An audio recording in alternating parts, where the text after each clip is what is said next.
one nation, under God, indivisible, with liberty and justice for all. I would like to ask the board to remain standing for a moment of silence to consider the importance of our work as we endeavor to do what is best for our community, our teachers, and our students.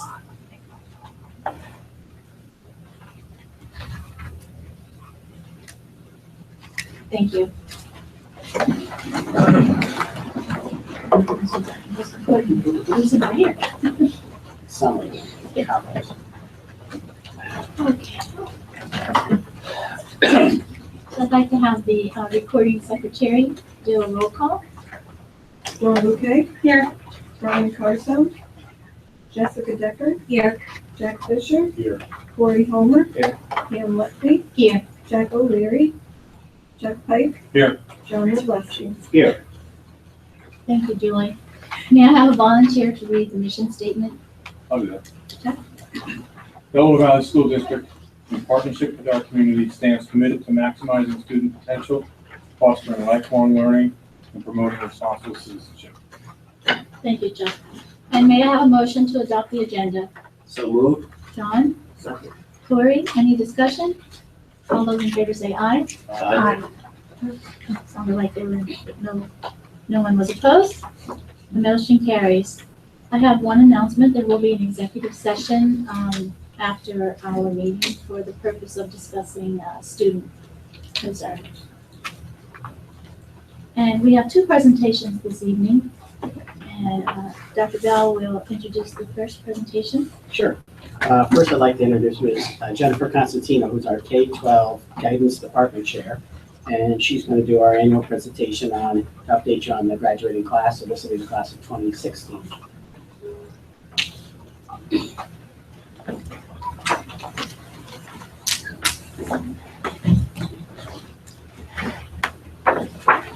Hi, everybody. As John said, I'm Jen Costantino.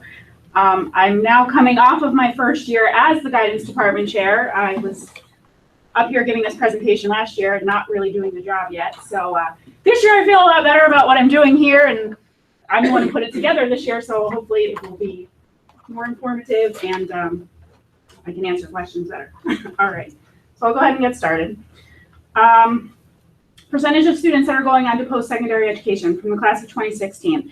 We are at 77% this year.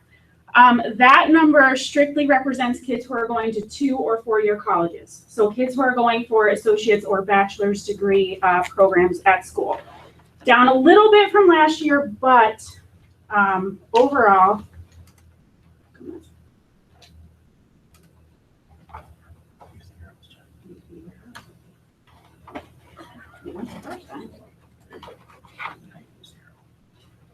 okay.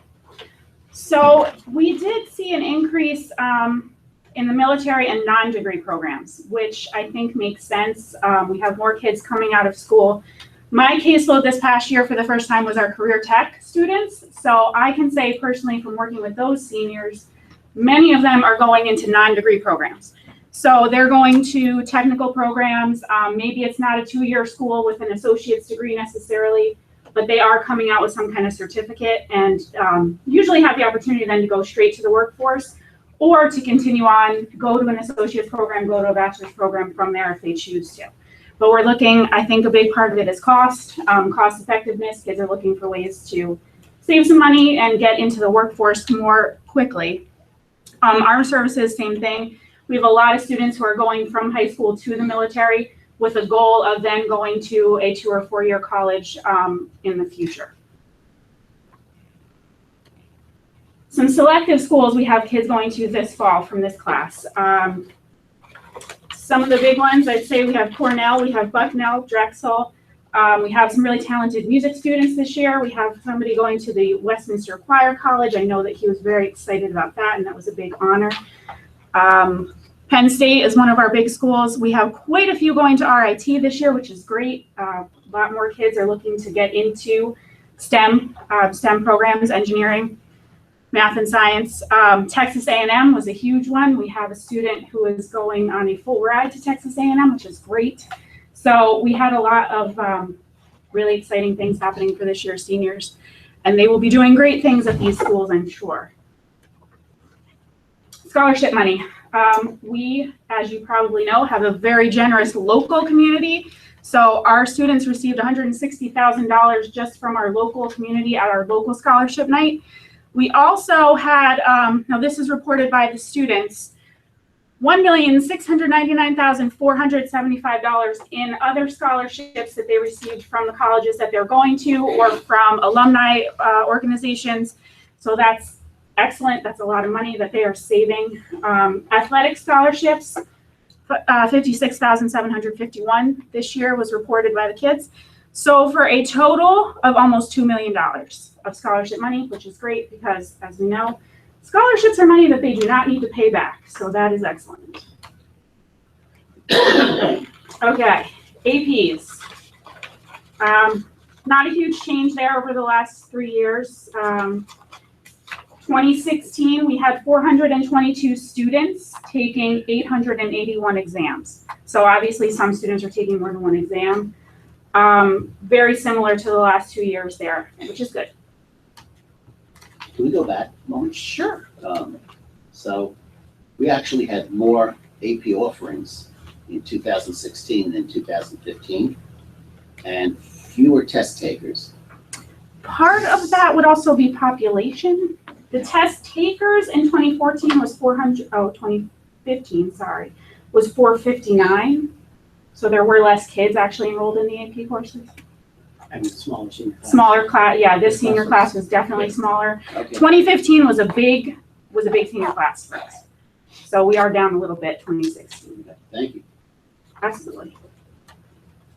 I'm sorry, for next year, when you do this presentation, can you give us a percentage of students who are enrolled in the AP classes and the percentage of students that are taking the test as opposed to a number? That way we can see, I think it's more informative to us, because that way you're not gonna, if there's a discrepancy between the total, between the graduating classes, the percent, if we have a percentage of students that were, that actually took the class out of the total number of students that were enrolled, Okay, we can compare, I see. you're comparing apples to apples instead of apples to oranges. right.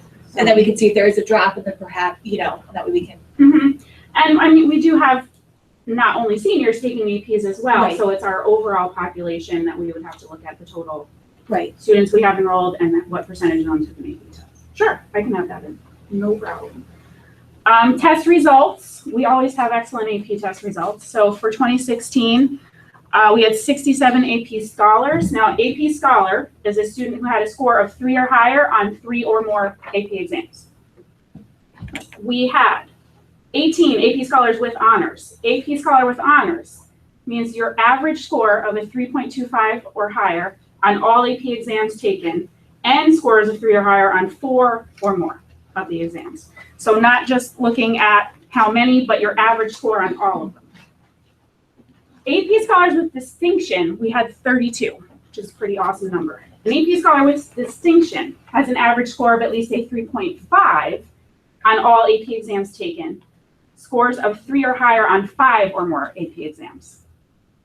And finally, we had 3 national AP scholars. A national AP scholar receives an average score of a 4 on all AP exams taken, and scores of 4 or higher on 8 or more of their exams. So that's pretty impressive.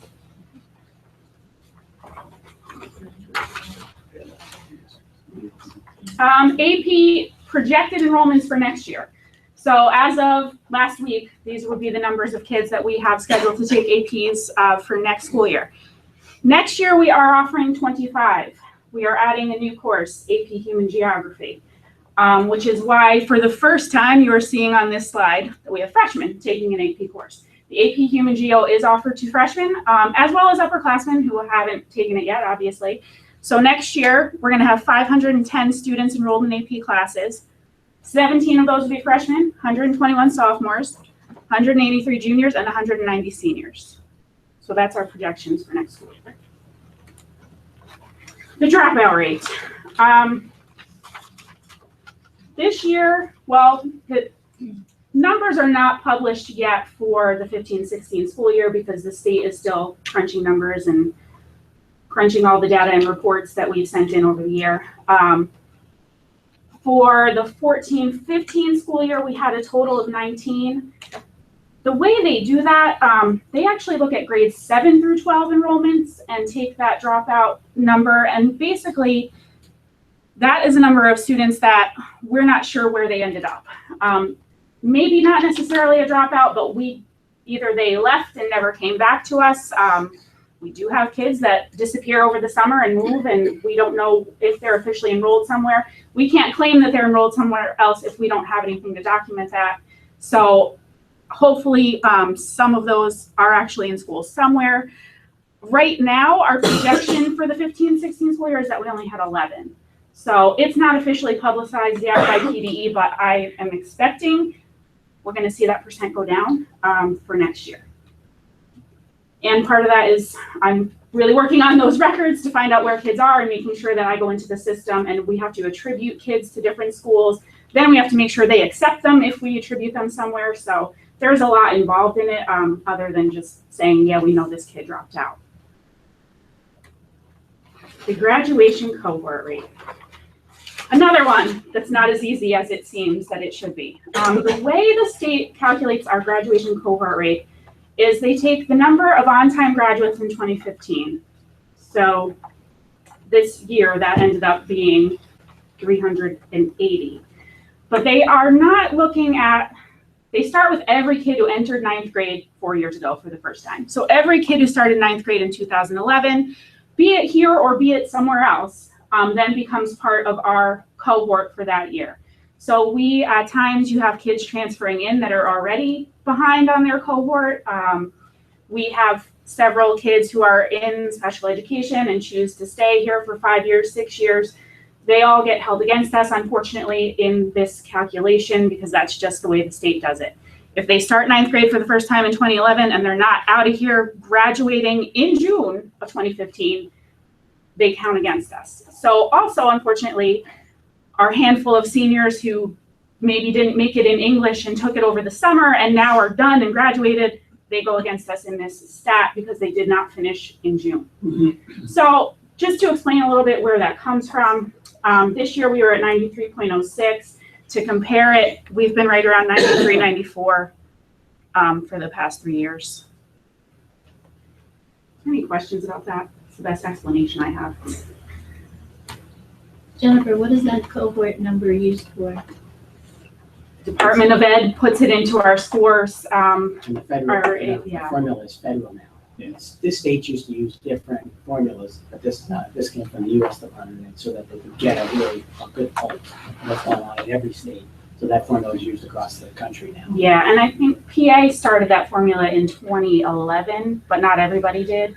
So prior to that, our rates would be a lot higher, but that's the way, and really there's nothing that it's all comes right from the PIMS reports and how they calculate that. Yeah, prior to 2011, any kid who went to summer school, their senior Right. year and passed, they would count as a graduate that year.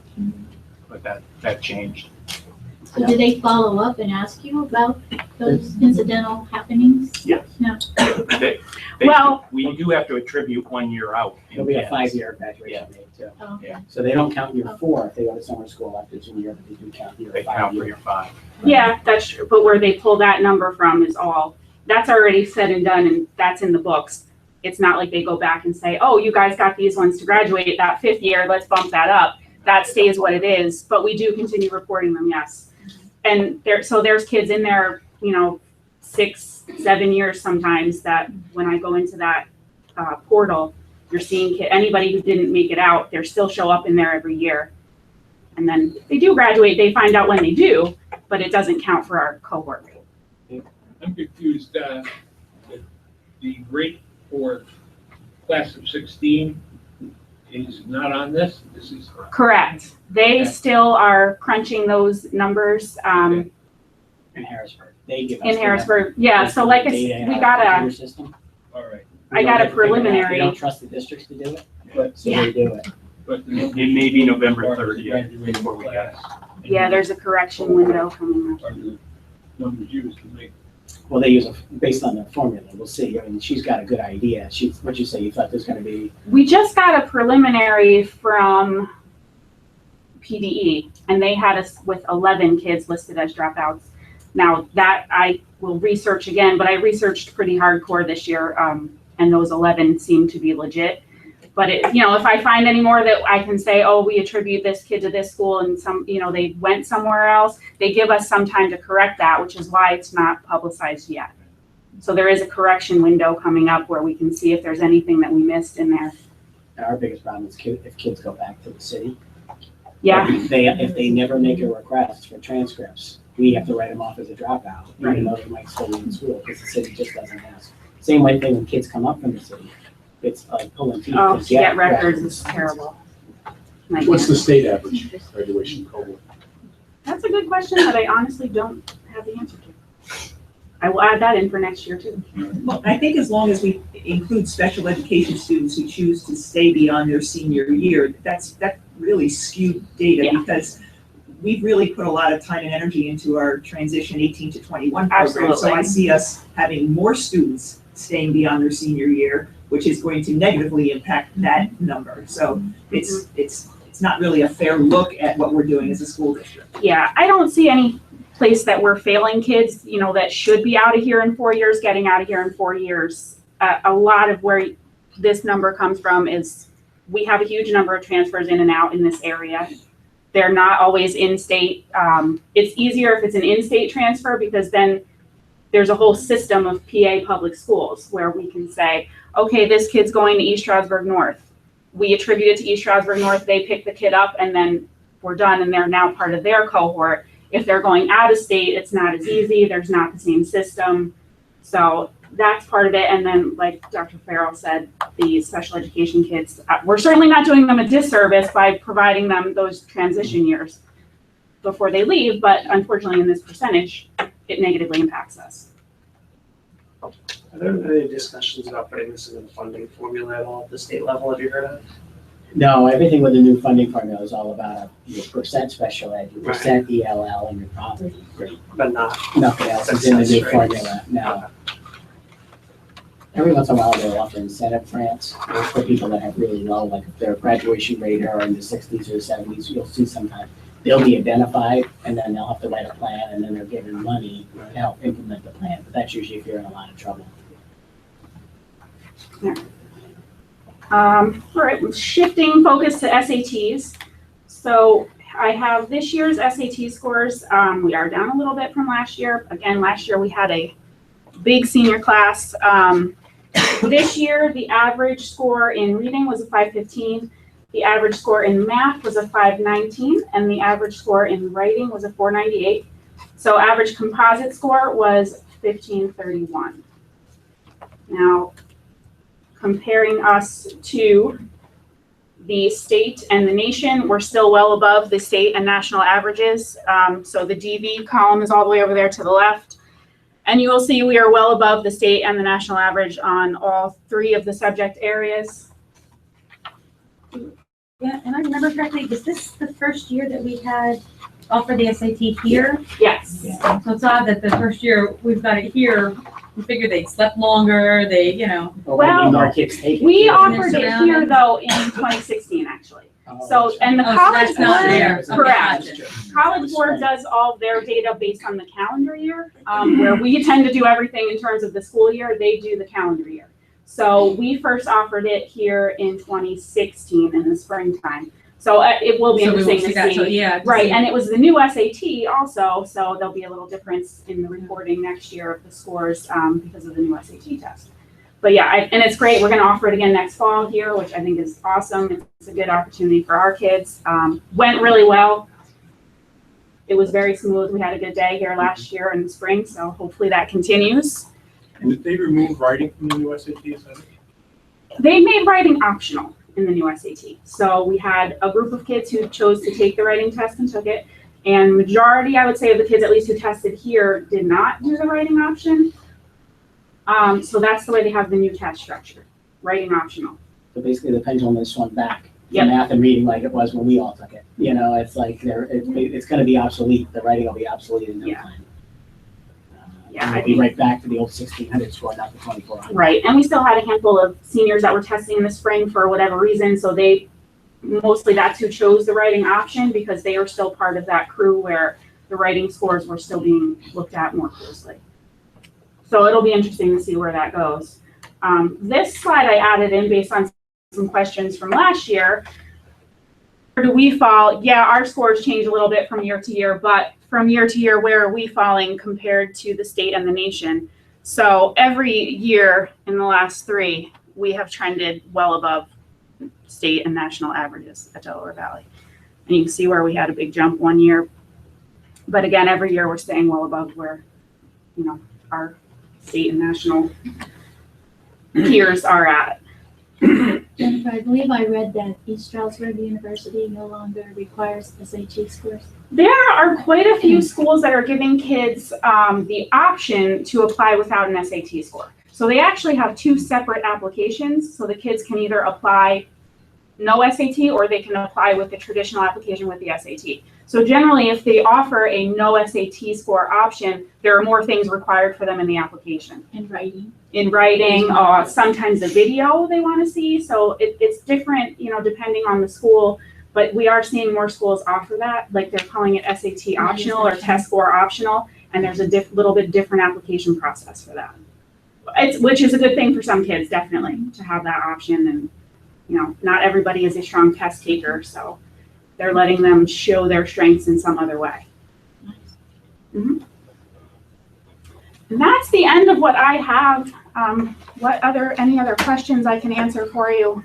Any other information you'd like to? I just had a question. Do you know the percentage of students that did join the armed forces and went to the non-degree programs? It was 77% was our graduation rate. That with the military added in? Yeah. 4%. Oh, you know, I can't see the Yeah, bottom it went up to of that. 81. Why? Yeah. It was on there. Yeah, it's 4%. Okay. So, and then non-degree programs is another 6%. So the total that are doing any of those 3 was 87, which is pretty solid. That are going to some type of training with military. Anything else? And again, I'm new to this. I threw this out there last year too. If there's anything that you would prefer to be added to this presentation or something you'd rather see than this, just email me, you know, leave me a voicemail. I'm certainly not one who's stuck in, let's do everything the way we've done it for 20 years just because we have. So I'm open to ideas, suggestions, anything that would be more interesting. Not a problem. Well, you know what I'm saying. It's data and it's important, but if there's something else that you would like to know about, absolutely let me know. All right. Thank you. Thank you.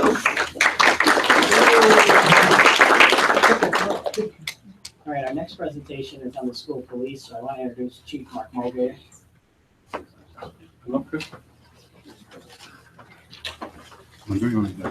I just want to, real quick, before we get started, That's all right, thanks, Craig. I'd like to introduce our 2 new school police officers that we hired this year. First off, I'd like to thank the board for recognizing a need a few years ago that school police officers are a need and necessity at schools now. It's a shame, you know, that we have to go in that direction, but it is a reality in today's world. And this board was committed to having a police officer on every campus. And then we did decide to add a second one at the Dingman's campus, which we felt was a need, and we appreciate the board. So I'd like our 2 officers to come up, introduce Rebecca Clark first. Rebecca came to us. She is a officer in the metropolis of Honesdale, as we currently speak. She has, Rebecca does have 10 years of service, 6 of which were in the Carbondale Area School District as a school resource officer. So Rebecca has a lot of knowledge of a school, and that is her background, came with us. A couple things about Rebecca. She is NASRO certified as a school resource officer. She also has her NIM certification, and she just did complete the DARE program for us. So Rebecca is already DARE certified from the first day of school. Once we complete our initial training, Rebecca will be at the Dingman's Primary and Dingman's Elementary Schools. Second is Paul Cavallero. Paul is a DV graduate, lives in Matamoros, 25 years experience with the state police. Paul comes to us very distinguished on the state level, and I don't think that we could have found anybody more apt for the Delaware Valley Elementary School down there in Matamoros. But Paul, a couple things about Paul. He was on the special emergency response team, the CERT team. He was a hostage/crisis negotiator for 16 years for the state. And Paul will be going to DARE certification later this year. But we're really excited to have them on board. I think that as we've talked with them in the past, they've been on the other end where they run into people on the streets, and hopefully now they're going to touch the kids and change their lives before they get out to the streets. So I'd like to welcome them to our staff, and if you have any questions, and feel free to say anything that you guys like. Thank you very much for the opportunity. It's amazing, and I'm so thrilled to be in it. So thank you. You have an amazing district, nice people. You got a great chief here. Thank you very much. Yeah, thank you for the opportunity. We look forward to working with these kids, really. Hopefully be a difference in their lives. Yeah. That's just funny. Paul was here with me 9 years ago when the board was discussing about hiring school police. And we talked to the board, I think it was July or August of that year. And then it was a couple months later, I got hired along with the other 3 officers. Yeah, I'm excited about having the 2 of them. I think Paul, I've known Paul since we were in middle school. He graduated here. I won't say the year he graduated because it was the year before me. But I think Rebecca's going to be great. I think it's great to have a female into with our officers, and somebody maybe will put her in a high school or whatever. But I think it's great to have a female in our police force here too. So I have a little PowerPoint. You guys all have a copy. I just want to go over it real quick. Thanks, guys.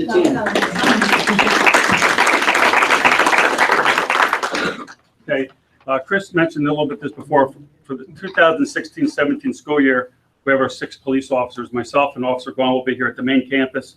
Mr. Cavallero will be at the new elementary school. He's actually got a nicer office than me, which I'm jealous of, but that's besides the point. Officer Siegfried will be going back to Shahola Elementary.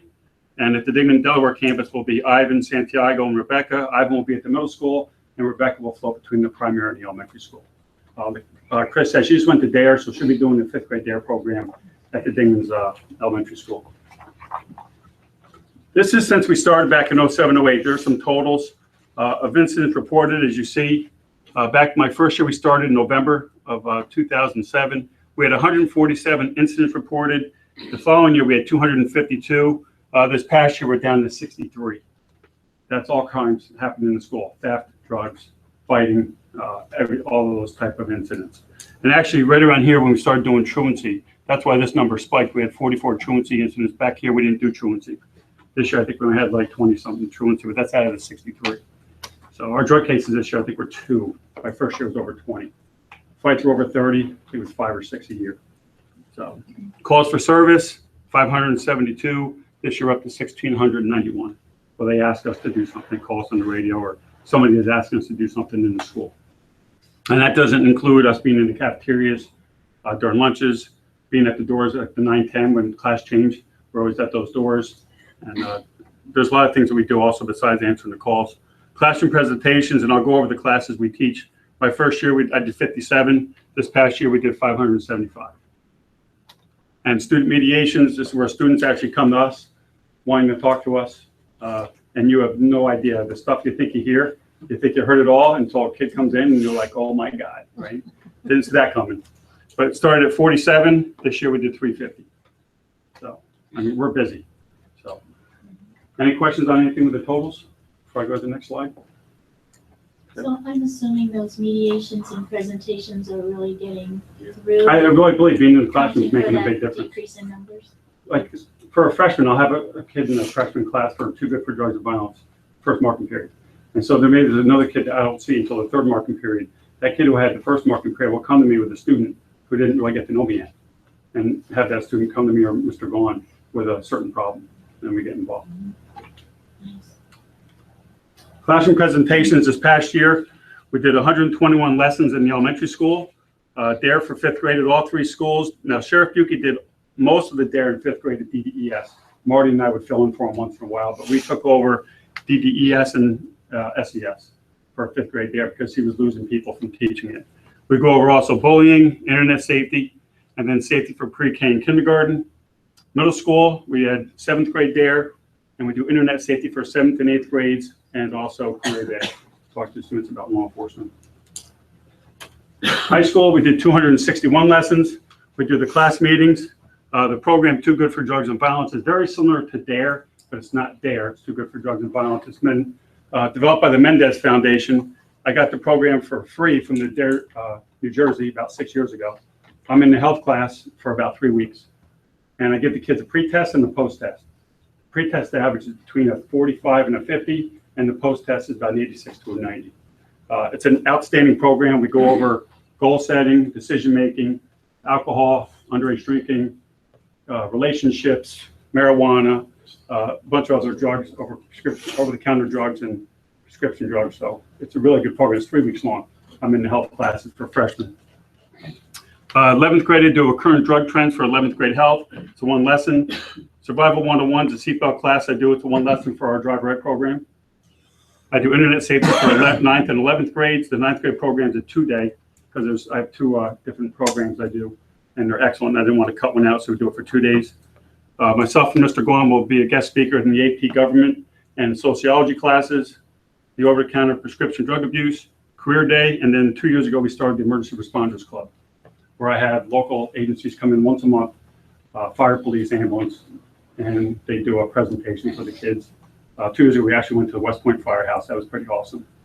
So that's the classes we do in the high school.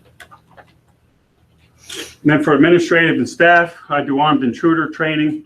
Last year, I think I did 6 or 7 after-school sessions. Current drug trends, drug awareness, internet safety, and I did a drug awareness for the Sirhola parents. So that's for a total last year for 575. And then new for this year, I just got trained in MAD 2 weeks ago down in Philadelphia. So I'll be doing presentations for the 11th graders and 12th graders. Next year, this coming year, we'll do 11th and 12th. Following year, we'll just do 11th graders. Kindergarten, we're going to be doing being safe. Now with the officers, we have one primarily in each elementary school. They're going to be doing every grade level now. We're going to be doing first and second grade and third and fourth grade, along with fifth grade there. So in first and second grade, personal safety, drugs helpful or harmful, learning to say no, dealing with angry feelings. Third and fourth is laws and rules to keep us safe, drugs help or harm, handling conflicts, and internet safety. There's also a lesson on gangs. I'm cutting that out. We don't need that. Administrative is Alice. Mr. Gordon, I just got trained in this. It's another program for armed intruder. Alice stands for alert, lockdown, inform, communicate, and evacuate. And what we really teach now is in lockdown, no more huddling in the corner. If you're going to lock down, they have to barricade the room. And we actually practice that with all the staff. There's no more, okay, because all of our doors are now locked. Everybody huddle in the corner. That doesn't work anymore. You got to get by the door, barricade it, and then you got to be by the door. And that person comes in, well, now you have to counter. That's just the way it is today. You can't just sit there as a sitting duck waiting. You got to be ready to do something. And then parents in the community, I have a program for the parents also. I actually have a group of parents that called me. I'll be going to the Milford Presbyterian Church at the end of September for homeschool kids. And I'll be doing the MAD presentation for the kids and the parents. I plan on doing a presentation for the parents at our parent-teacher conferences in November. I'll do a couple throughout the day. And then I'm going to go to the local communities, fire departments, and offer to come do the program. It's free of charge. If they want the books, it's $40 for $25, but there's no charge for me to do the program. And also current drug trends. So, and we also do the reality tour. I'm involved with the reality tour. It's Pike County Alliance for Prevention. I'm the vice president of that committee too. So, any questions? Okay. The classes that you're doing at the elementary level, are you going into health classes to do that, or are you scheduling? We have to work that out with the administrators and how we're going to work that in. It's like 3-4 lessons. Right. It's not a lot. There's 10 lessons. Okay. Those other lessons for the other grades. Kindergarten is like 1 lesson. Oh. First, second, and third is So like you 3-4 might just lessons. Schedule a time with the classroom Yep. teachers and like. Good, sir. 2 questions, if I could. MAD is going to be a new. Yes, that's new. I just got trained in that 2 weeks ago. Okay, my second, I want to make sure I understood that correctly. The second thing is with the reported increase in prescription drug abuse, particularly oxycodone. Is there any kind of an emphasis in your presentations? Yeah, we do a on lesson that? just on over-the-counter prescription drugs. Specifically on that? Specifically on that. Mm. Yep. That's for the high school or? Yes. Okay. There's also a new group called Hope for Pike, and it's an anti-heroin group that has started. And they're going to come to the open houses at the 2 middle schools and the high schools and hand out information to any parents that are interested and have information and some things on display for the parents to try to educate parents about what to look for, some of the signs and things of that nature. So they asked if they would come to open house, and I said, absolutely. In light of what we're dealing with in the community, I'd be glad to have them. So. The books for the MAT that they give out for the parents are really excellent. Teaches, gives parents ideas on how to do things. And because I see in our community, I know parents that are serving kids alcohol, and it's driving me crazy. I've had some pretty heated discussions, I'll say. I was wondering about the intensity of the drug work in 6, 7, and 8. Mm-hmm. Well, 6th grade this year, we have a new program called Life Skills.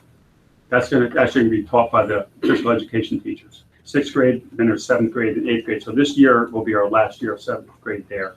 Because the new curriculum for 6th grade, I think is 20 lessons, John? Or then 7th grade will be 14 or 15 in 8th grade. That's starting this year, but the program starts in 6th grade. But the teachers will be teaching that. That's the one a few months ago we announced we had a grant for $30-some thousand to bring in life skills training. And it was written, it's all research based. It's pretty much the most successful program across the country. And for drug prevention. And it's by a professor from Cornell, Dr. Gilbert Botkin, B-O-T-K-I-N. You can Google him. He's been at Cornell for years. And he wrote this program probably originally, I bet it was 15 years ago, and it's had great success. So we went for the grant in collaboration with Carbon Monroe Pike and the county, and we got the grant. No, that's too good for drugs and violence they teach in the high school. It's very similar to the life skills. You're trying to teach kids to be assertive and, stand up for themselves, basically. Yeah, we make good decisions. We're aiming at the idea that the use starts out earlier. Yeah. The first time they say a child gets high is age 9. That's at the dentist's office. Right. I'm putting a model together. I tell you, with the reality tour, if you have the opportunity to go, it is outstanding. One of my favorite things, I'll talk, but we have some recovering addicts, and it kills me when I see these 23, 24-year-old students, or former students of ours, and they were drinking at age 14, 15 in high school, not in school, but, when they're in high school, and their lives, spiraled downhill. But fortunately, these kids that come in now are doing, they're in recovery and they're doing well. So, and then with DARE, I got to tell you, when I first started thinking about becoming a DARE instructor, I didn't believe in DARE. And the reason being, we only did DARE in 5th grade. Well, that's like teaching a kid math in 1 grade. How do you expect them to excel when you teach in 1 grade? That's why we do 7th grade, 9th grade, and I do the program in 11th. You got to continue hitting it, to try to get to these kids to help them make good decisions. So, I tell you, I love being in the classroom. I think it's a big help, and that's why our numbers that you saw before dropped down. So. That was an excellent report. Oh, thank you. You and your crew certainly are not sitting around twiddling your thumbs. No, that's I hate to put the uniform on that first day because I'm going to think about 24 pounds of stuff, right, Paul? About 24 pounds, plus the 7 pounds I put on in the summer. So I got to start walking those halls every day. Well, thank you very much. Thank you. I'd just like to say, I also want to welcome Rebecca and Paul. I don't know Rebecca, but I will say that I've known Paul for a long time. And we've been adversaries in a lot of things. And I can tell you that he's always worked with me the highest level of professionalism and integrity. Truly exemplifies the great standards of the PSP, the Pennsylvania State Police. We are really lucky to have Paul. I might not let him get behind me. I was worried about that. But it's really great to see him, and I think this staff of Marks is now terrific.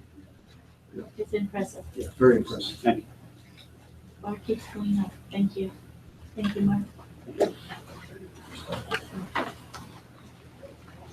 Okay, moving on. All right.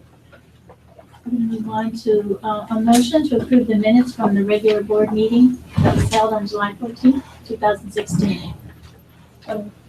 Jessica? I'll second it for discussion for change.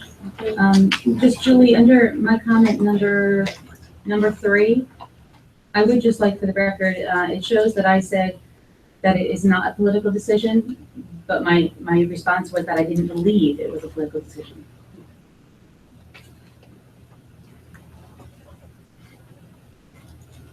Any additional discussion? All those in favor say aye. Aye. Any opposed? Hearing none, the motion carries.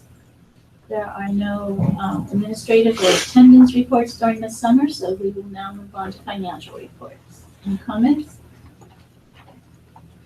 Okay, and now Dr. Bell's report. Just an update, I wanted to let you know everything's good to go at the elementary school. The last things we were waiting for delivery were the wooden cabinets and the wooden cubbies. Remember, they were damaged with the water issue. They were delivered, they've all been installed. So the only thing we're waiting for right now is the computer tables that go in the back of the room where the 5 computers are, and the secretary's desk. And they're both scheduled, both shipments are scheduled to be here before opening day. All the other furniture's here. They're doing final wash and wax. The teachers are in their rooms setting up, just like they are in the other schools. So everything is very good there. I just wanted to remind everybody about the ribbon cutting and open house on Saturday, the 27th, from 10 until 1. The ribbon cutting ceremony will take place right at 10 o'clock, and then the building will be open from 10 until 1 for anybody in the community that wants to come out and have a tour of the school. And then the high school project, believe it or not, we are on schedule for the high school project, even though it doesn't look it. When you look at the elementary school that's out there, it's about a third of it is out there, maybe a quarter of it. The plan is that we have to have the high school parking lot paved, and we have to have the bus lane that comes straight across from the high school to the DO. We have to have that ready for opening day. That's all we need for opening day. And then the area where the rest of the school is, the front half of the school, that'll be going on, and then those 88 parking spots will be all paved and turned over to us by September 15th. And then the field will be turned over, the field in front will be turned over to us around October 15th. So basically, if you think of the construction zone, it'll just grab that fence will keep creeping towards 209 as we go from phase to phase to phase. So, but yeah, everybody sees the school and thinks, oh my God, you're never gonna have the school out of there by Monday the 29th. Well, we don't have to have the school. We had to have the back half out in order to put the bus lane across. But we don't need to have the whole school gone by then. Although they're getting there. They'll clean it up a little though, right? Oh, certainly. There's a lot of work to be done. There's a lot of work to be done. But right, just think of the 3 sides of the construction fence that it will connect with 209, and it just will keep creeping forward as we move at those checkpoints. So, so good news is, and then there are also there are 22 trees that will be planted out front too, so that we can have a next wave of trees to grow for the next 60 years, like the last batch did. So that's it regarding the school projects. Okay. Thank you. One question. With time capsules. We haven't found one yet. We've been digging. Just wondering. We've been on a wild goose chase. Facebook was telling us all these different places, you know, retired teachers were saying, I think it might have been here, I think it might have been there. We had poor Danny Conklin with the backhoe in about 7 different places, and we haven't found one yet. And the other thing we have not found is we have not found a 1956 stone. You know, normally schools have a stone when the building is built, and we have not found a 1956 stone anywhere. So we may actually make a 1956 stone as a commemorative piece, because we want something to commemorate the first EV school ever. So, but yeah, we thought for sure, okay, it's eventually gonna show up. We couldn't figure out where it was, we couldn't find it. We've asked the last 4 principals. Nobody ever recalled seeing it. We thought when we took the berms out around the building that we might uncover it. The capsule or the stone? The stone, we never found the stone, and we never found any capsules. So where they are. Yeah, and we did. Sonia and Sharon and all them, they thought for sure it was where the driveway was. There's a little cutout in the driveway where the flagpole is, and they were convinced that they had done something there. And they actually, Sharon came out one day, and Danny dug and dug and dug, and we couldn't find it. And then they thought there was one back by the old 5th grade wing, and we dug back there. That was Mr. Broch's class years ago, and they couldn't find that one either. What year was it? 2001 or 2000? I don't remember when, and the one that they thought was in front was different than one in back. The one in front, dated all the way back to, I think, with Susan Sewell when it was a middle school, before it was an elementary school in the 80s, so. If there was a time capsule, wouldn't there have been a news story on it? Can't we go through? Yeah, they've had no luck. Right? Sharon I mean, works for can't the we go- newspaper. Can't we ask the newspaper reporters to go through the list? Microfiche, right? And so we've had no luck yet. We've had no luck, but we do have to do some digging out front when we prep for the field. As long as Kids, they maybe some of the kids. Yeah, I mean, you should have seen all the comments on Facebook. We would have done more holes than that movie holes, you know, so we would have been incredible if we followed up. But we waited, every time there were messages on Facebook, we waited for corroboration from other people in their class to say, oh, no, no, no, or yes, yes, yes. But we haven't found one yet. So we've had Susan Sewell and Sonia Cole and Sharon Siegel and all those people trying to rack their brains. It's been bizarre. It's really been Put a strange. $100 bill in there. Yeah, then we would have found it, right? Little motivation. But it's been funny that we've tried so many different spots and that we've come up empty each time. No. Huh? Doug Hay? No. I don't remember. And then there was a tree, I don't know if any of you ladies remember, but there was a tree over by the first and second grade door that was planted in honor of a teacher. And I don't remember who the teacher was, but we moved that tree. We took it and we moved it to the new school. So it didn't get lost in the demolition. Was it Marlene Rifkin? I'm not sure. I don't know. I don't remember who it was for, but Sonia told us that one particular tree was in honor of a teacher. So Marvin's guys were able to get it out and move it and plant it down at the new school, which was really That was in that school. I'm glad you clarified that. I saw you out there a few times with that. It was pretty long. I wouldn't even know what Like to that do. too. My kids would tell me, I wouldn't know what to do. Can I ask, just to clear my mind, September 15th, that's the target completion date for the parking area, is Yeah. that correct? Yeah, In the front? and that's not the parking in front of the high school. That'll be done for opening day. That's the parking where the school sits now. That'll be new parking that we've never had before, where the elementary school demolition. When the school comes down, there'll be 88 parking spaces and a field, a playing field, And the October 15th completion date, that's for? the field. Yeah, so we're working our way from the back to the front. So first it's the bus lane for opening day, then the parking September 15th, and then the field for October 15th. John, not that you might know, the teacher that was for, did Sonia recall that teacher's name, or she might get a plaque or I something? think it was Marlene. I think it was Marlene Rifkin, because she's the only one of us that passed She away. was in that wing. She was in Marlene taught second grade. Was she- I mean, if we could confirm that. I'll find out. To do something. there Sure, so that- I'll find out before opening day. Sure, so before the opening, okay. Joyce Field, you know. I'll call, I can ask Joyce. Yeah, tree, yeah. Okay. Okay, Yeah, they may know that, some of them might have been around with the time capsules. yeah, for Judy Watson. We can ask all of them. Okay, we'll get on that. She's my daughter. Okay, moving on. May I have a motion to accept the treasurer's report? Move. Jessica and Jack. Any discussion? All those in favor say aye. Aye. Any opposed? Hearing no objections, the motion carries. May I have a motion to accept the bills for payment, which include the general fund, cafeteria fund, capital reserve fund, and the 2016 construction fund? Motion. Motion by John, second by Dawn. Any discussion? All those in favor say aye. Aye. Any objections? Hearing none, the motion carries.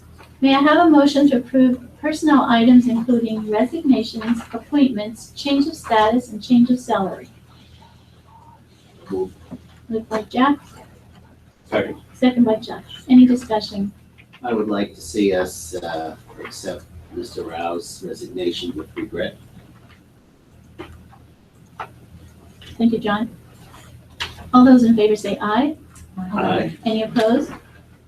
Hearing no objections, the motion carries.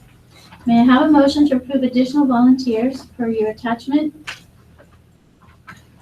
So moved by Chuck, Second. second by Corey. Any discussion? All those in favor say aye. Aye. Any opposed? Hearing none. No objections, the motion carries. May I have a motion to approve the additional Delaware Valley Adult and Community Education courses and instructors for fall 2016? Motion. Second. John and, I'm sorry, was it Don? Okay. Any discussion? All those in favor say aye. Aye. Any opposed? Hearing no objections, the motion carries. May I have a motion to approve the request for the waiver of rental fees for the following organizations, subject to approved insurance?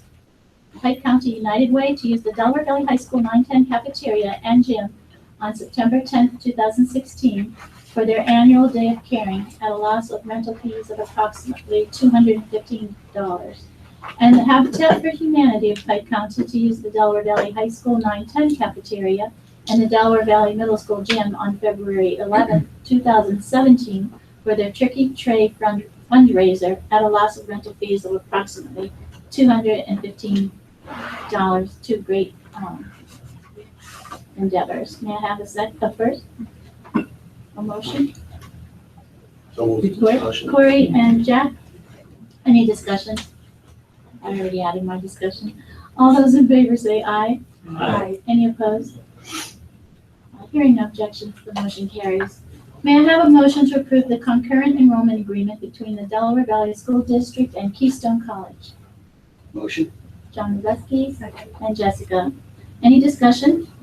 All those in favor say aye. Aye. Any opposed? Hearing no objections, the motion carries. May I now have a motion to approve the revised curricula for the 2016-17 school year? Motion. John? Second. Chuck? Any discussion? All those in favor say aye. Aye. Any opposed? Hearing no objections, the motion carries. May I have a motion to approve the Delaware Valley Cyber Academy courses and textbooks for the 2016-17 school year? Jessica and Jack? Any discussion? I have a question. Yes. I'm just curious, on the elementary level, the language arts they use in Reading Street, which is our old reading series. Why, is there a reason why we're using the old reading series with the cyber school? We don't use that as Pearson's curriculum, so we follow Okay, so their this is curriculum. Pearson's then, Right. okay. I was just curious. What's our numbers at the Cyber Academy? We have 26 enrolled, and we have 7 pending. Any additional discussion? All those in favor say aye. Aye. Any opposed? Hearing no objections, the motion carries. May I have a motion for the approval of Sarah Crandy to work with Dr. Michael Vitale, lead psychologist, and Brian Namotka and Rianne Nolan to complete her school psychology internship for Alfred University from August 25th, 2016 through on or about June 20th, 2017, at an educational stipend of $1,400 per month. So moved. So moved by Jack, Second. second by Chuck. Any discussion? Could you elaborate on what we're doing there? Sure, I can. Sarah is going to be joining us for what we like to call a one-year tryout for a job. She is completing her internship, which will make her a fully certified school psychologist. The timing of this is excellent because at the end of this year, we are anticipating the retirement of one of our 3 school psychologists. So this will really give us a great look at her over the coming year. Thank you. And we're giving her $1,400 a month? Yes, Alfred University does not allow their students to take non-paid internships. And this is pretty common with school psychs because they don't come in for 15 weeks like student teachers, they come in for the whole year. So it's a huge commitment on their part too. Where is Alfred University? It's a city.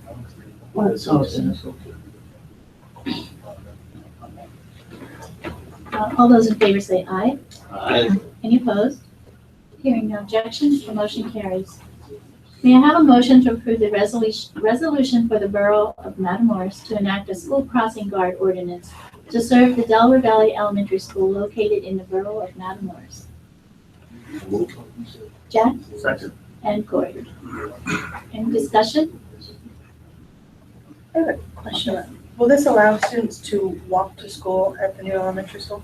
This ordinance isn't for that. This ordinance is to allow one of our employees to be on their street, to be the crossing guard. We've had one for years here with Westfield. We can have a traffic person here or an officer, whichever it needs to be. But now we have to have one on the books there.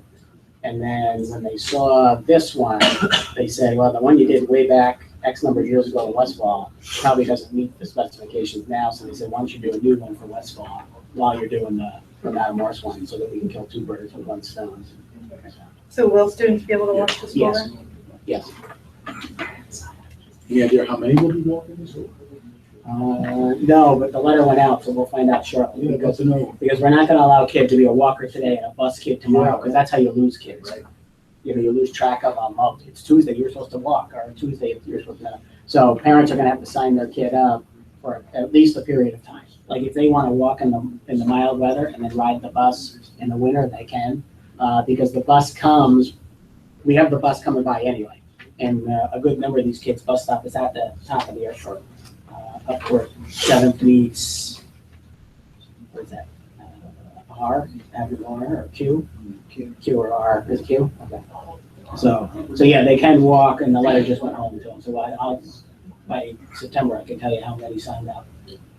Is there a certain area of Matamoros that you're saying, yes, you can walk, no, you cannot walk? We said this side of, that near side of Pennsylvania Avenue, because we don't have crossing guards or anything like that. All we have is perfect doing traffic by Stewart. And that's really just so that people can get out of, get out of 7th Street onto the avenue, particularly going left towards Westfall and Milford. What about bicycle riding? Bicycle riding is allowed too. There are 2 bike racks there. We already have a bunch of teachers who are gonna be riding their bikes, so I can't wait to go and take some pictures of that. So we get ready for workers' comp, right? Yeah, that's right. The principal will be driving the teachers home. Any additional comments? This resolution makes sure that everything's okay with the state, since that's a state road. State highway, right? So everything's good with the state with this resolution. Yeah. And give Eric Hamill credit. He was the one, he's their solicitor, and he's the one that said, we need to do this. They've done it once, and they opened a 30-day window, I think it is, and then I forgot, but they do 2 meetings, is it? Yeah, they had approved it in there. And then the 30 days had to be on public display. And Chad Stewart helped there too, as far as getting Westfall's coordinated, and he's got them to do their work. To do that, and have the same thing on the book. Because the cooperation was It was really good, yeah. Okay, all those in favor say aye. Aye. Any opposed? Hearing no objections, the motion carries. May I have a motion to approve the resolution for Westfall Township to enact a school crossing guard ordinance to serve the Delaware Valley Middle School High School main campus located in Westfall Township? Moved by Jeff Fisher. Second by Dawn. Any discussion? All those in favor say aye. Aye. Any opposed? Hearing no objections, the motion carries. May I have a motion to approve change orders PC 43 for the Delaware Valley High School campus improvements and change order PC 045, PC 035, PC 043, PC 044, and PC 046 for the Delaware Valley new elementary school project? Jack? Second. And John. Any discussion? All those in favor say aye. Aye. Any opposed? Hearing no objections, the motion carries. May I have a motion to approve BDA Architects to perform a district-wide facility study in the amount of $22,000? Motion? John? Second. And Chuck. Any discussion? Did we get other proposals? No, because these are our professional architects. They're the ones that know everything about our buildings. They have all the files. I remember you saying that, so they've done the prior studies. Studies, right. They've been with us since '01. Is there have you noticed a benefit with sticking with them? In other words, if they've done the prior studies, they're not reinventing the wheel, so there should be a benefit to us in the cost. Right, last time was 25 grand, they did lower it to 22 this time, for a similar study. I mean, it's always easier when you have something to work from. Yeah. Than when you start from scratch, it would be. Right, yeah, because quite frankly, a lot of these studies is that initial, way back when. initial field work and getting everything Right. together, getting it in the system, so 3,000 isn't a heck of a lot, but overall, the 22,000 for the study is definitely in line and fair. Right, and last time wasn't the first time either. So probably the big haul was way back when they did our very first study for us. Because that point, well, because they had nothing to go on, they had to start from scratch. Right, yeah, it's, oh, so do you remember, was that substantially more? I think it was, and that was a long time ago, because they first came to us in 2001 when we built this house, this building, we built the PE building, and we built the F wing to the middle school. That was when they first came to us. And they have to put the new school in here and take out, obviously, the old elementary. Right, And things like, okay. When was the Thank you. last study done? Was it 11 or 5? Yeah, 2011. Yeah. And when we did this study in 2011, that developed a new CapEx list for things we were going to do in the summer of 12, 13, 14. And some of the things from 14, we could get an extra year out of them, so we pushed them off to the summer of 15. So now it's time to study again, to look at your roofs, your boilers, all that stuff, to develop a plan for the next CapEx projects. This is an outlay of $22,000, but I think it's critical that we know what's going on with our facilities. I hate surprises, and I want to know what needs attention immediately, and what can wait a year or two so that we can plan and put aside the funds that we need to address our ongoing. A reserve study like this is essential, and usually every 3 to 5 years or after a major improvement. So, to be clear, this study does not include surveying the new building and gymnasium, but it will include, it'll discuss it, I guess. Well, I think all those things will be added to the new building we just built. Well, they will not be reviewing the new building construction because it's just been completed. So. Right, but they should be adding in for future replacements in that. So in other words, if our boiler is only gonna last 20 years and the study goes out 20 years, that should be in there. Correct. I don't think that reaches out that far. Why not? Is this reserve funding or is it just how old? Or is it just looking at the next 5 years and what they think needs done in 5 years? I mean, Yeah, from, I'm used to projecting out for the yeah, life from of this it. study, from this study, we've developed our next CapEx list, how many years you want to do that. In the past, it's always been, hasn't it been 5 years? Yeah, pretty much we've done 5 years. Yeah, we made a list of all the things that need attention in the next 5 years. What does and what doesn't, and then we stuff that what does, how are we gonna plan to do that work? And are they projecting beyond that 5 years though, because they're looking at everything, are they saying, okay, you've got this major component, this roof, these sidewalks, you're only asking for the next 5 years, but this sidewalk has 15 years left in life. Are they giving us that information? You guys remember from the last one? Yeah, in the past, if there was an expected life of 7 years or 10 years on a roof, they would include that in the report. Yeah, Let us know. Okay. Right, they And that's list true reserve. the items, they list their expected life, but they don't go out further than 5 years in their projected expenditures. Oh, expenditures, not life expectancy, but life expectancy. Put a schedule together in 5 years, capital expenditures. for the Right, next 5 right. years. But they are giving you, so we can look at it and have a good idea of ourselves, what's coming down. They won't say that boiler that has a 15-year life, they don't project that far out and say you're gonna have to spend this much in year 16 or 15. They don't. So just say how long they think it'll last, but they're not gonna say, and the cost will be this All much. right, and it might be a little bit different than what I'm accustomed to. What I'm accustomed to is actually looking at all of those components and how much you need to put away on an annual basis so that when you get to its useful life, which you can get longer life out of it or less, depending, it's only a scale, but so that when you get there, the money's there. That's. So we don't have that type of, like a homeowner association could have that type of detail. Yeah. Right, they'll look at life expectancy and then they'll price the stuff in the fact, then of all the life expectancy, they'll price the 5-year stuff. And then we figure out what we can afford and what we can't. I can remember years ago, you probably remember, we used to have a facilities committee that used to have these long, remember Chuck? We used to meet in the media center, we had these long lists.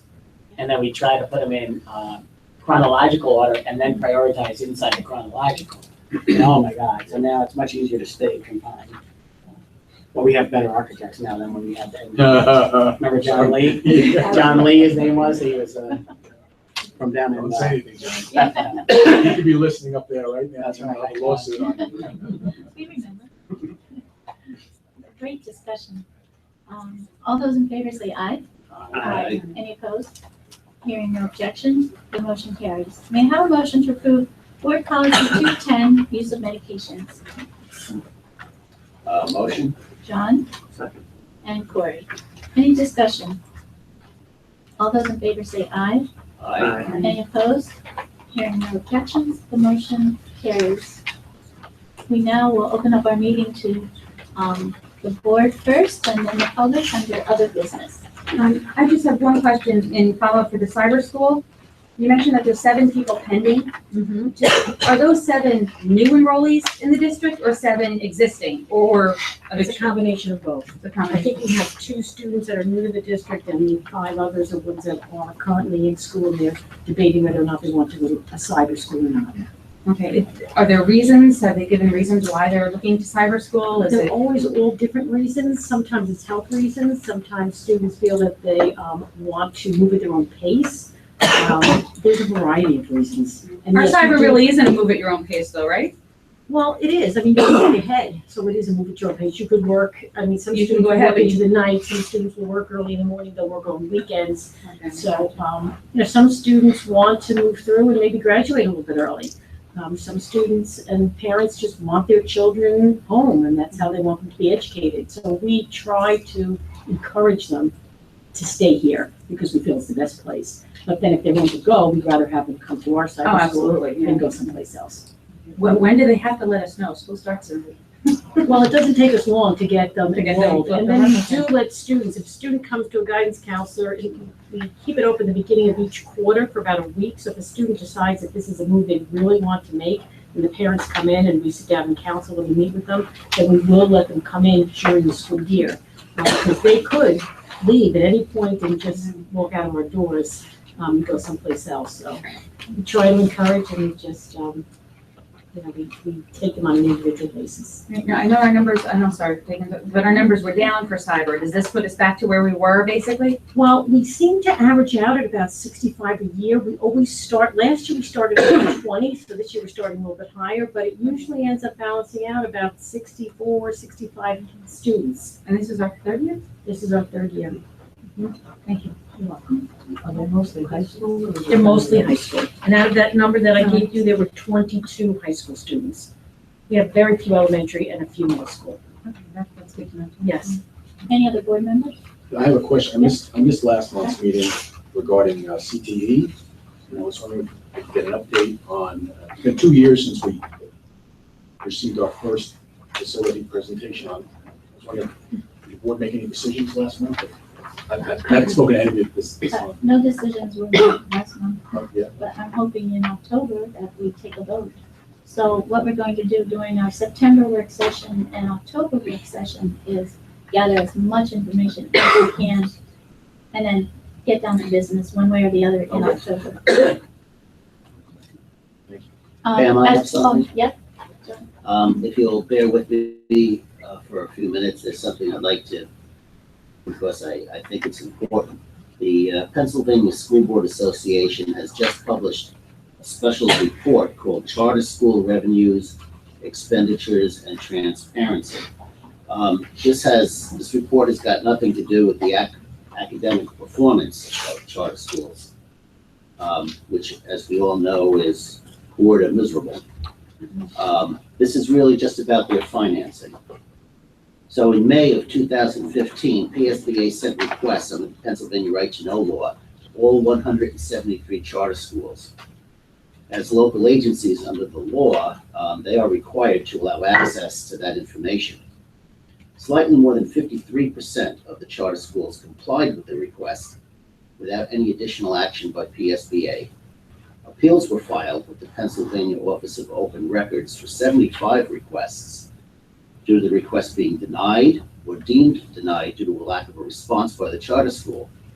In those cases where appeals were filed, 36% complied with the request following the filing of the appeal. 39% complied after a decision from OR that granted the appeal.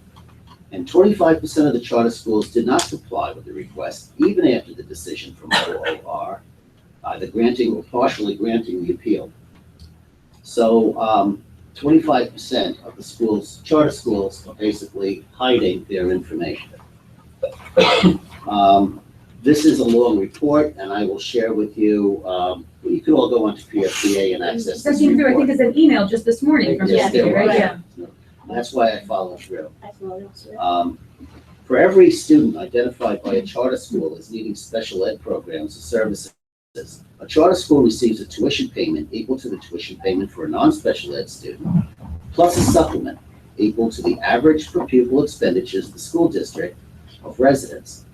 For the 2015-16 school year, the average special education tuition rate was $22,291, ranging from $13,852 in the Bermudian Spring School District to $47,025 in Lower Merion. In 2014-15, school districts paid over $466.8 million in special education tuition payments to charter schools, roughly $294.8 million of that being attributable to the special education supplement, while charter schools reported special education expenditures of $193.1 million.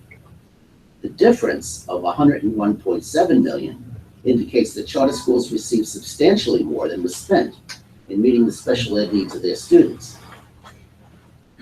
So where is that money going? Well, the proportion of all expenditures targeted to administration for charter schools was more than twice the percentage for school districts. 13.3% of their funds went to administration, compared to 5.6% in school districts. The per pupil expenditure on administration for Pennsylvania school districts was $914. For charter schools, $1,742. We have some very large salary principals in charter schools. Now, based on the right to know submissions, the 134 charter schools that provided information spent approximately $4.35 million on advertising. This is What was that number? $4.35 million on advertising. This is our tax money, okay, that's being spent.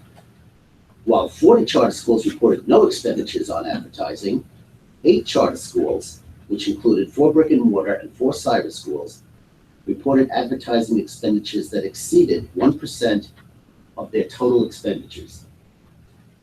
So PSBA came to 3 conclusions in this report. One is that charter schools need to be held to a higher standard of accountability and transparency, equal to that of traditional public schools. I don't think that's asking too much.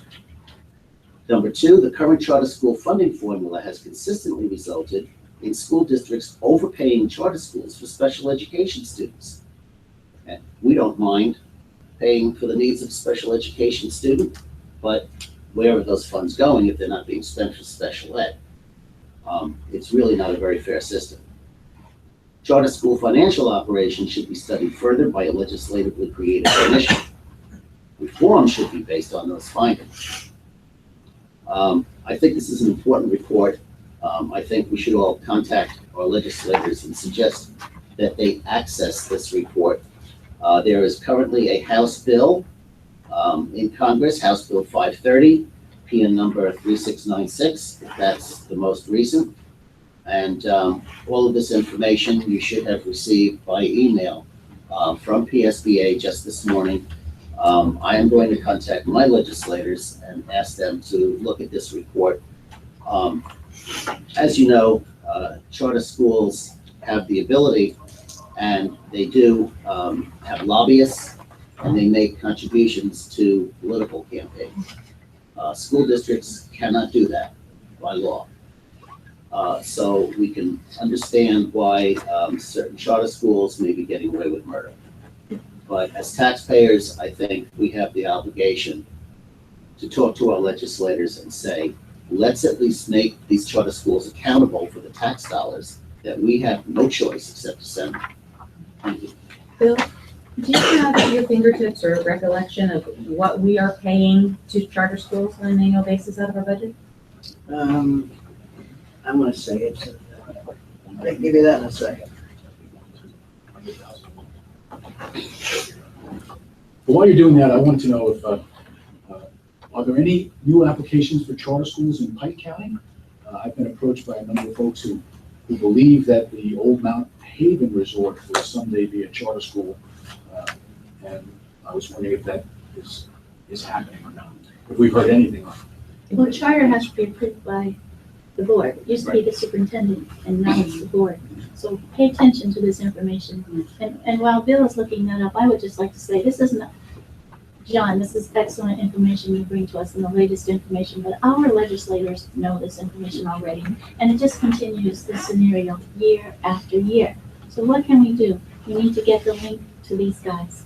And I would appreciate so much if you get the information that you have, John, if we can give the same thing to them. Extrapolate some of those facts. And we need to educate, starting with our local community. If we start clamoring, and we can help our case here, other districts will call in.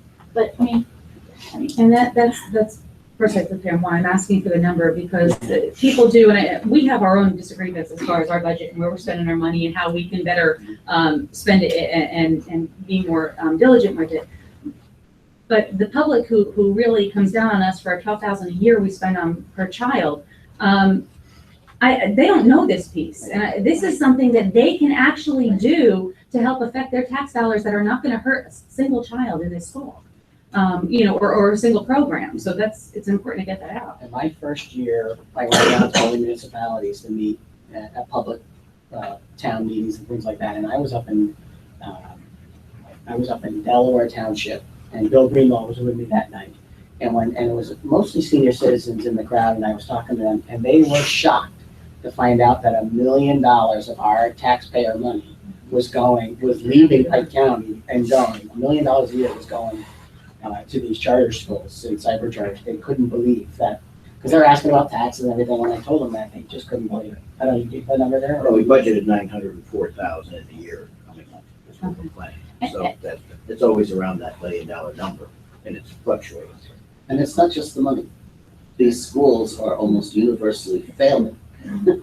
If you look at their school report cards, they are not serving the student population that we're paying them to serve, and there is no accountability. Schools are graded on a 0 to 100 scale, and 70 is passing, and there is not a single one of the charters. All the cyber charters, they're old for however many there are. None of them are in passing. We suffer the obvious question, to whose advantage are these charter schools? Somebody's making money somewhere. Because there's corporations that are running these.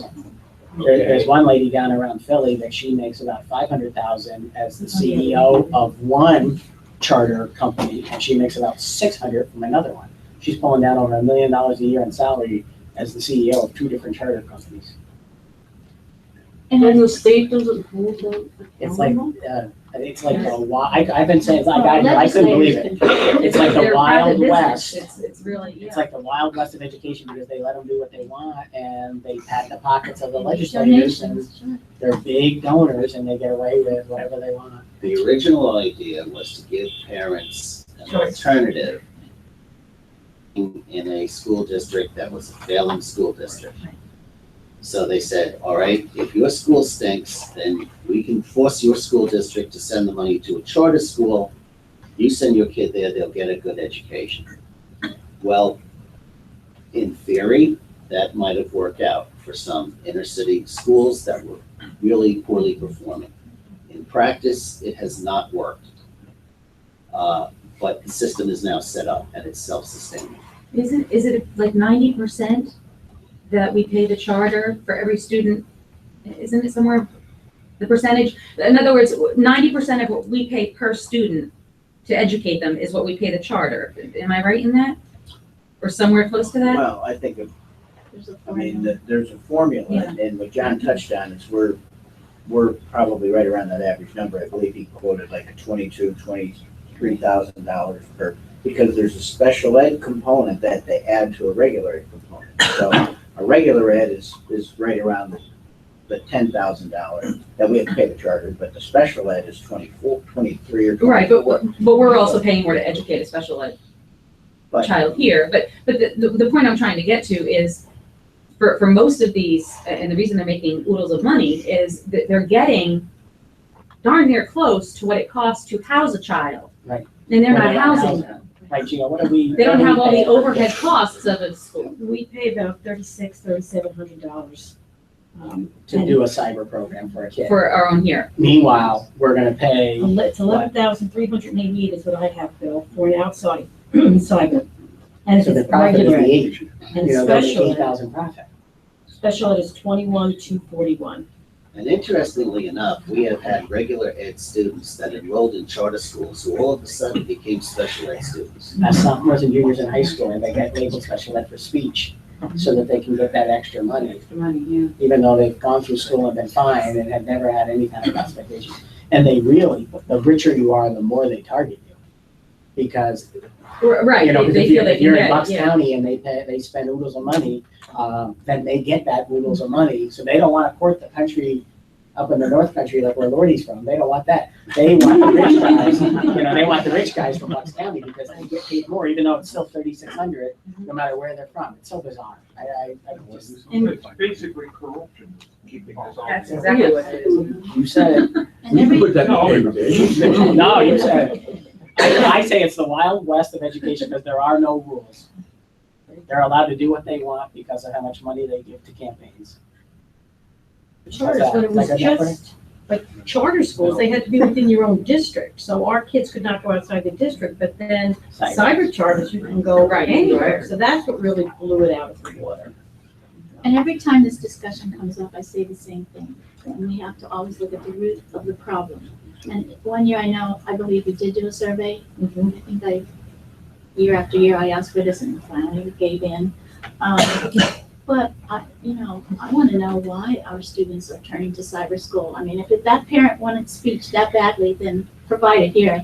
If that's going to turn that student to a cyber school.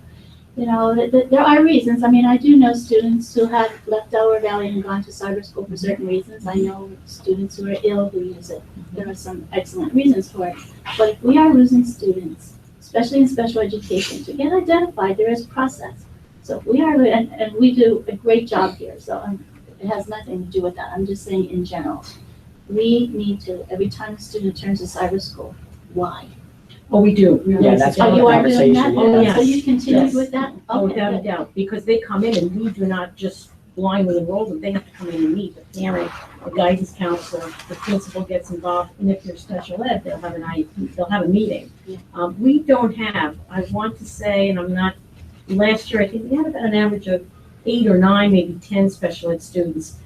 They don't really provide the services. I mean, they don't have a special ed teacher, so all they do, they provide accommodations, but it's not the same. That's what's so we upsetting. really They don't get the try service. strongly to say to a special ed student, this is not. And we do see it all. It's, I don't like school, I don't have any friends, I'm bombing, and I'm worried I'm not gonna graduate. I want to work. I wanna Get work, out early. I had a baby, I'm sick, yes. my sick, boyfriend's older than me, and he's out of school, so I want the flexibility. I mean, it's School unbelievable. School phobia, yeah, I mean, it's unbelievable, all the different things. They really are.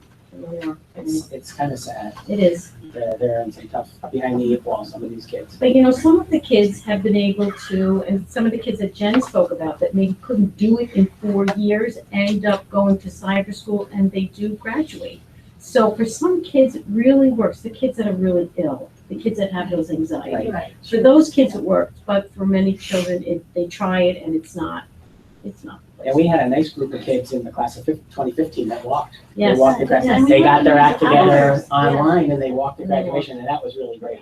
That's always Because they may not, based on their track record in high school, they probably would not have made it if they stayed in a traditional 8-period day, Mhm. so. That's why I'm really glad we have our own cyber charter school now, because a lot of those kids that need a cyber charter school for some reason now have the option of staying with DP. And ours is a cyber, it's not the charter, it's a cyber, just a cyber. Just as an aside, with all the statistics that we were given before, when they go to a cyber charter or a charter, are they still considered part of us? Or they're, as far as their graduation rate and whatnot, or are they, No, they're they're gone, gone. so they're They're passed along? Okay. They're only ours if they are cyber. So they could go to a cyber charter, or Agora, or any of these big ones you see advertising, and they could do miserably there. And, and then they own it. But what often happens is they do miserably there, and they fall way behind in terms of Then they credit, come back. they should come back and then we own it, you know? Is there a tendency for more boys or girls to break No, away? it's kind of, it's mixed. I don't see any trends, more boys than girls, it's mixed. Evenly, but definitely more high school. Do you see anything leading to it?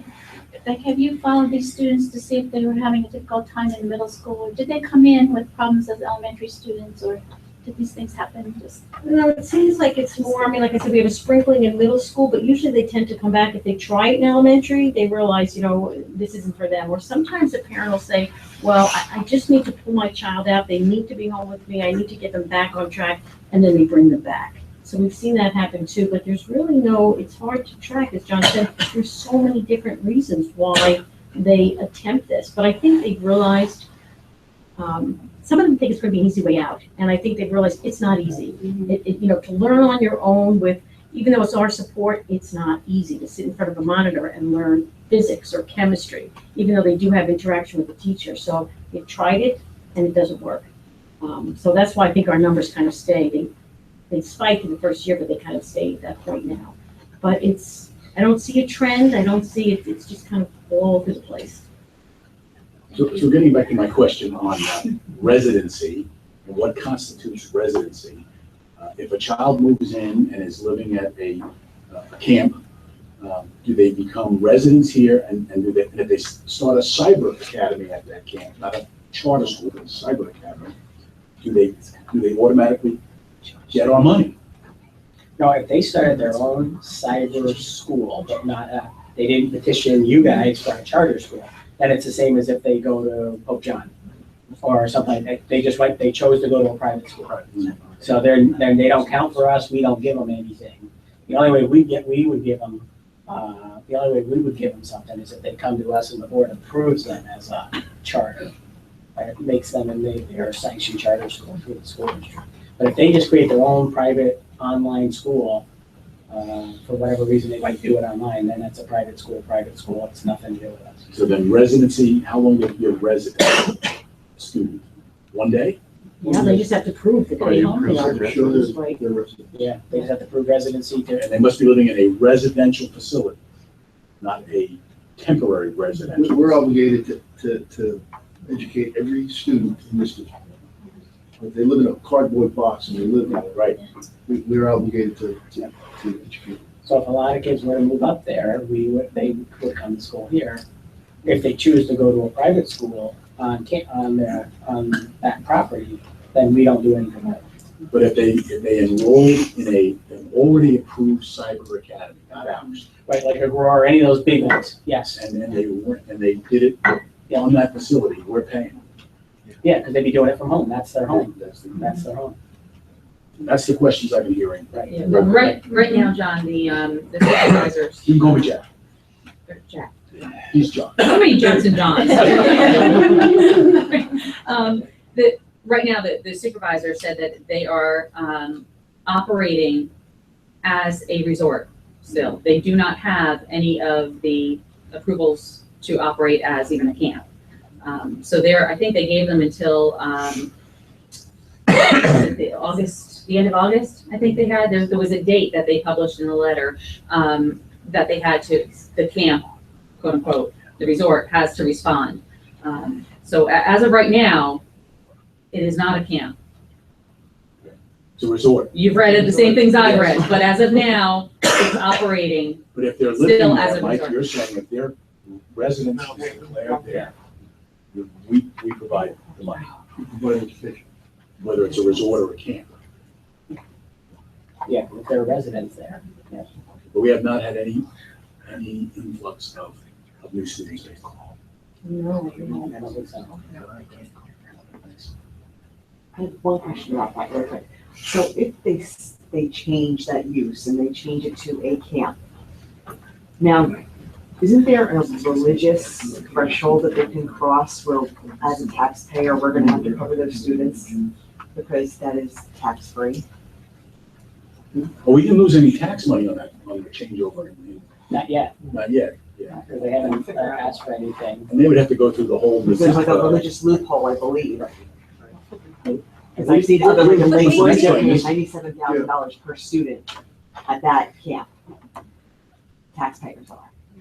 Pike County, though, there was a case that went all the way to the Supreme Court, that there was another camp out in Delaware Township, Yeah. correct? That it was a similar, right, but if they operate, correct me if I'm wrong, but if they operate in any other capacity other than just a religious, facility, I guess, then they have to pay taxes. So if they're doing anything else other than specifically being a religious facility, like a synagogue, church, whatever, then they have to pay taxes, and that's what the school district, the county fought them on, and the school and county won. So we're down the standard. Right, right. If they talk about that Yeah. case now, that is set the Yes. standard. Right. And some of the legislators don't like that. They want to have the ability to write a law, but, so that'll be a battle between the legislative and the judicial. But so far that's died down, but they talk about the Pike County case. That is become the standard. There's a prong where you gotta relieve the government of a burden. There's a five-prong thing. And then where we won that case was, they couldn't prove they relieved the government of any burden. And that's how we won that. Yeah. Any other board members? I just have one last comment. I always look at August as the closing of one chapter and the opening of the new one, such as we saw the reports finalizing everything tonight, and now we're about to start up a new school year. So I have asked Dr. Bell if he would talk to his staff and set up some type of meeting at the high school and middle school where parents are invited and teachers, board members, students, where we can go and hear about our new staff members. And I am going to mention the word music, where we could meet our new music instructors, ask questions, and get the information that parents are seeking about our new program. So we are closing the chapter on the old music program and opening it to a new one. So it is my preference that we not listen to comments or letters that are negative this evening. Mr. Raw was wonderful, excellent musician and instructor. He was wonderful to the school district, but it was his choice to move on. And he has resigned, and that's where we move on now. So Dr. Bell will come up with some dates, I guess, to let us know when that will occur. Yeah, we have open houses coming up on the 6th and the 13th. Yeah, We could set something up prior to that, if we want to have a music meeting prior to that, and each one, we could do that. Because then people don't have to come out of second night. So I'll work on that. Okay. And it wouldn't be a board meeting with the advertising. No, it's just. No, it's an informational meeting. So you're talking about inviting all of the band, Like and when- forgive me if I'm generalizing everybody as band, but inviting the band, the parents and whatnot, and Right, come, yeah, meet say- them, talk to them, let's see what the. So say open what our house is,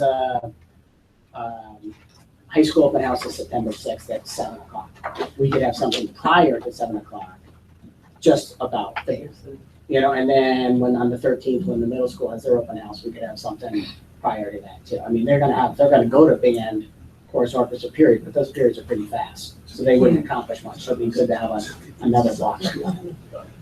Yeah, and maybe even just, feel them out, but the 6:30 might be tough for a lot of parents to get to, maybe even a different night or whatnot. If they don't get together. I wish I had a night that everybody's Yeah, there and they're it's hard. compelled to be there as part of the contract. That's true. Because normally that wouldn't that be our board policy says, now that this is over, if parents have any questions or concerns, they would start back at the lowest level, which would be Can they, at the schools. can they do instead of those, that period thing where you're going from room to room, can they just have all the band in the auditorium, say, and? Yeah, but people aren't gonna wanna miss math, science, or space, English. Oh, I got it. Yeah, I see what you're saying. Yeah. So you gotta either do it before or you do it on the end. You could do it on the end as well, so that people don't miss everything else.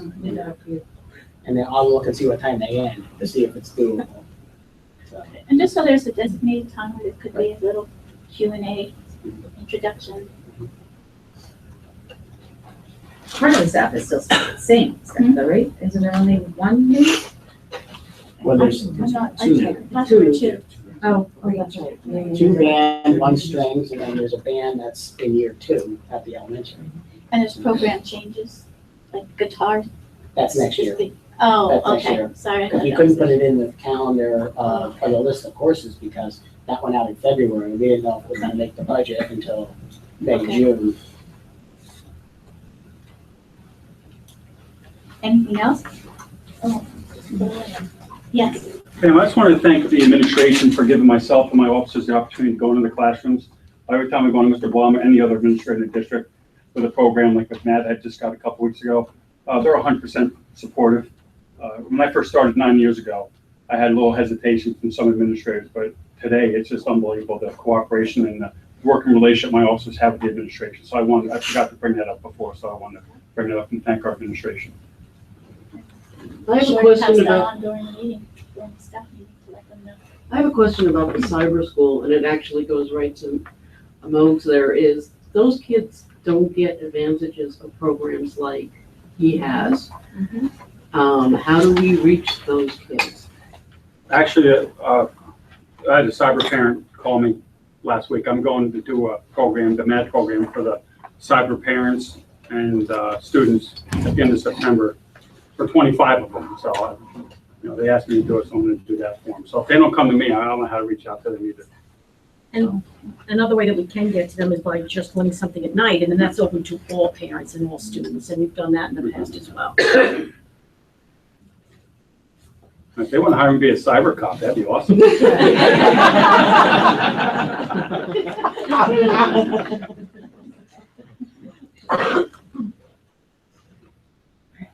Okay, there are no other items of discussion. May I have a motion to adjourn? Yes, I'm Jesse? All those in favor say aye. Aye. Any opposed? Yes. Quick executive session with the student issue.